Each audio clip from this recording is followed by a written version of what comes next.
और कह रहे हैं कि इस देश का मुसलमान डरा हुआ है क्योंकि आप वक्फ बिल लेकर आने वाले हैं। देखिए, वक्फ बिल से किसी को भी डरने की जरूरत नहीं। 2013 में कांग्रेस पार्टी ने पार्लियामेंट के अंतिम सेशन में कोई लंबी बहस के बगैर वक्फ बिल को पारित कर लिया और वो बिल पारित कर अपनी अपीसमेंट की पॉलिसी को आगे बढ़ाने के लिए, वोट बैंक क्रिएट करने के लिए ढेर सारे ऐसे प्रावधान कर दिए जो हमारे संविधान से ही मेल नहीं खाते। हम वक्फ बिल को संविधान से संरेखित करने का काम कर रहे हैं। कोई भी बिल, कोई भी कानून संविधान के स्पिरिट से ऊपर नहीं हो सकता है। एक फैसला वक्फ बोर्ड करता है, उसको देश की अदालत में चुनौती नहीं दे सकते। ऐसा भारत जैसे देश में कैसे चल सकता है? कभी नहीं हो सकता। और हुआ है। मैं आपको बताता हूं, दिल्ली के 123 प्राइम लोकेशन की प्रॉपर्टी को वक्फ घोषित कर दिया और कानून क्या बनाया, इसको आप चैलेंज नहीं कर सकते हो। प्रयागराज में चंद्रशेखर आजाद गार्डन, जहां चंद्रशेखर आजाद जी ने अंतिम सांस ली, उसको वक्फ की प्रॉपर्टी घोषित कर दिया गया। अब कोई मौलाना साहब कहते हैं पार्लियामेंट और राष्ट्रपति भवन वक्फ है। ईडन गार्डन्स भी। अब भाई ये कैसे चलेगा? हमने इतना ही बदलाव किया है कि कोई भी निर्णय होगा, वो निर्णय कानून की अदालत में इसको चुनौती दे सकते हैं। तो सरकार के निर्णय को भी दे सकते हैं। वक्फ ही क्यों? तो क्या सरकार ऐसे रोएगी कि हमारा अधिकार ले लिया? सरकार के कानून भी चैलेंज होते हैं। और ये पूरा पचड़ा जब पार्लियामेंट में चर्चा होगी, दूध का दूध पानी का पानी हो जाएगा। ये देश के माइनॉरिटी को, विशेषकर मुस्लिम भाइयों बहनों को गुमराह करना चाहता है। मैं इनको कहना चाहता हूं, आपके अधिकार पर कोई तराप मारने की बात। अब कहते हैं हमारी मस्जिदें छीन लेंगे। ये रिट्रोस्पेक्टिव इफेक्ट से बिल नहीं आ रहा है, कैसे छीनी जाएगी? बिल आगे के समय के लिए है। आप 2013 में जो बिल लेकर आए थे वो रिट्रोस्पेक्टिव इफेक्ट था,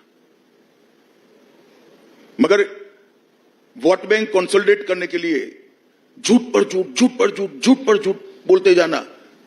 इतने साल से इतने चुनाव हारे, फिर भी सीखते नहीं है। हम क्या कर सकते बताइए?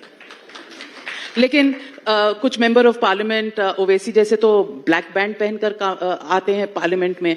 ये बिल आएगा तो बहुत हंगामा होगा। देखिए, उनका विरोध करने का अधिकार है। कोई कपड़ों से करता है, कोई शब्दों से करता है। शब्द नहीं होता तो कपड़ों से करते हैं। हम क्या कर सकते हैं? बाकी पार्लियामेंट में तो बोलकर विरोध करना चाहिए, तर्क से विरोध करना है, लॉजिक से विरोध करना चाहिए।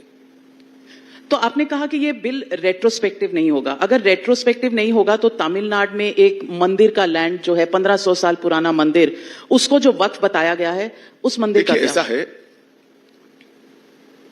मैंने जो रिट्रोस्पेक्टिव इफेक्ट नहीं होगी ये कहा है, इन नई वक्फ की प्रॉपर्टियों को और पुरानी वक्फ की प्रॉपर्टियों के डिस्प्यूट को कहा है। डिस्प्यूट कोर्ट में तो जा ही सकते हैं, हम कैसे छीनेंगे? सरकार नहीं कर सकती है। डिस्प्यूट कोर्ट में तो जा ही सकते हैं। किसी का भी फैसला डेमोक्रेटिक कंट्री में कानून की अदालत में न जाए, इस प्रकार का कानून नहीं होना चाहिए। तो अगले हफ्ते में, और वो कानून को भी चैलेंज कर सकते हैं। जो कानून बनता है उसको भी तो कोई कोर्ट में चैलेंज कर सकता है। ढेर सारे 370 को भी चैलेंज किया था, सीए को भी किया है। चैलेंज हो ही सकते हैं कानून। अगर वो कॉन्स्टिट्यूशन के 4 कॉर्नर में नहीं है तो कोर्ट इसका संज्ञान लेंगी। तो अगले हफ्ते वक्फ संशोधन बिल पार्लियामेंट में मूव कर देंगे? देखिए, पार्लियामेंट का टाइम टेबल मुझे मालूम नहीं है, मगर इसी सत्र में हम वक्फ संशोधन का बिल रखेंगे। और जितना ऑपोजिशन है, दिल्ली के जंतर मंतर में तमाम पार्टियां वहां जाकर उन्होंने कहा कि वो मतलब खून भी दे देंगे, अपोज जी। मैंने कहा ना, इमरजेंसी नहीं है। हर कोई विरोध कर सकता है, प्रदर्शन कर सकता है। इमरजेंसी कहां है? आप उन पर इल्जाम लगाते हैं कि वो अपीजमेंट करते हैं। सौगातें मोदी जो ईद पर भेजी जा रही है, वो अपीजमेंट नहीं है? नहीं, इसमें क्या अपीजमेंट है?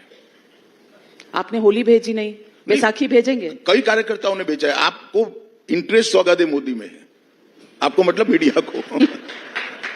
नहीं, होली की भेजी थी। हमारा तो 15 अगस्त का भी कार्यक्रम होता है, 26 जनवरी का होता है, जन्माष्टमी का होता है, रामनवमी देखना कैसे मनाते हैं। इसमें कोई आपत्ति नहीं, मगर आपको सिर्फ यही दिख रहा है।